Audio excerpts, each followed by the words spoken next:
কারণে অনেকেরই এই পাইলস বা অর্শরোগের সমস্যাটা হয়ে থাকে। আপনি যে একমি কোম্পানির পাইলস্টপ ওষুধটার কথা জিজ্ঞেস করলেন, ওটা মূলত একটা ভেষজ বা হার্বাল ওষুধ। ডাক্তার হিসেবে আমি আপনাকে সহজ করে বুঝিয়ে বলছি এটা আপনার শরীরে কিভাবে কাজ করবে। পাইলস হলে মলত্যাগের সময় যে টাটকা রক্ত যায়, এই ওষুধটা খেলে সেই রক্ত পড়াটা দ্রুত বন্ধ হয়ে যাবে এবং শরীরের ভেতরের ক্ষত সারাতে সাহায্য করবে।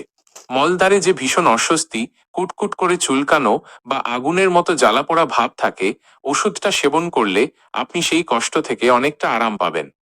এছাড়া পাইলসের কারণে মলদ্বারের ভেতরে বা বাইরে যে মাংসপিণ্ড ফুলে ওঠে এবং ব্যথা করে, এই ওষুধ সেই ফোলাভাব কমিয়ে দেয়, যাতে আপনার বসতে বা চলাফেরা করতে সুবিধা হয়।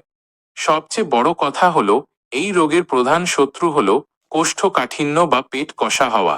পাইলস্টপ আপনার হজম প্রক্রিয়াকে কিছুটা উন্নত করে মল নরম রাখতে সাহায্য করে, যাতে